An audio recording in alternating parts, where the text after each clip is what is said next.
Bine v-am regăsit! Am vrut să zic bine v-am regăsit la studiu.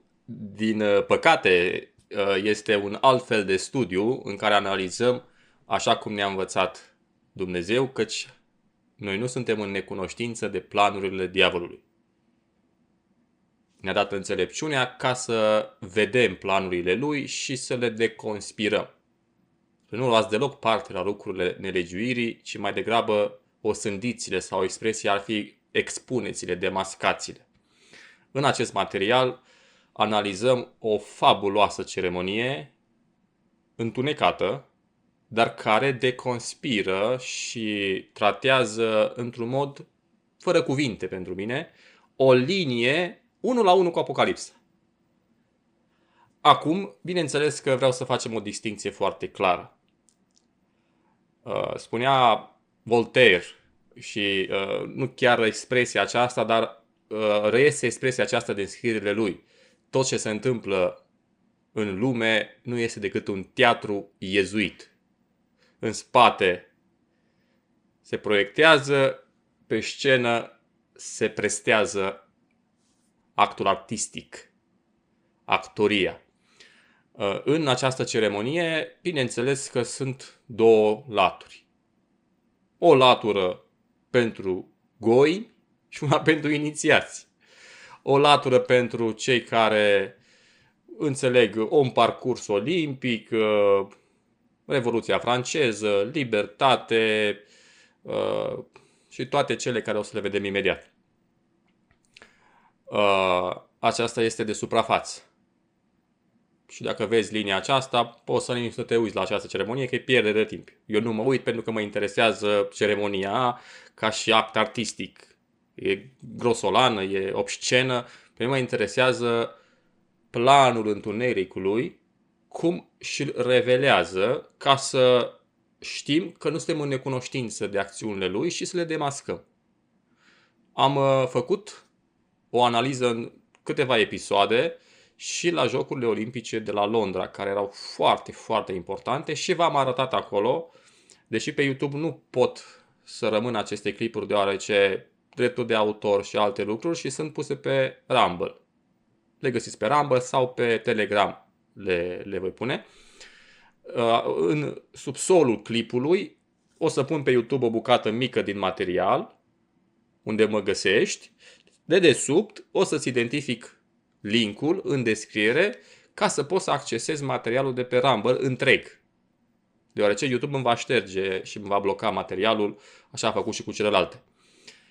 De aceea și acele materiale le găsești pe Rumble și spuneam în acele materiale că arătam pandemia, toate acțiunile ei, cum din China tot, arătam războiul din Israel, arătam toate lucrurile acolo foarte, foarte bine regizate în teatru iezuit în spatele cortinei. M-am uitat la ceremonia Jocurilor Olimpice de la Paris și dacă înțelegi linia narrativă din spate, ești șocat. Cum este 1 la 1 cu ce spunea cartea Apocalipsa și este 1 la 1 cu ceea ce eu tot avertizam în materialele mele și studiile pe cartea Apocalipsa și pe celelalte cărți, în care arătam cum există o fiară în adânc, cum ea va ieși din adânc, cum va prelua ștafeta olimpică, ștafeta națiunilor, cum va merge, cum va înainta, cum se va ridica, cum în piața cetății cele mari, care se numește Sodoma și Egipt, biserica va cădea strivită. Toată această lucrare este la virgulă, înspăimântător de la virgulă cu ceea ce am spus în materialele de ani de zile. Și în Franța se finalizează sau se arată linia până la capăt. Suntem atât de aproape de momentul în care biserica, ungerea de preoție și regalitate, cei doi martori, cele două ungeri, cei doi măslini, vor fi călcați și omorâți în piața Babilonului mondial, în numele sodomiei cu bocancul militar Egipt.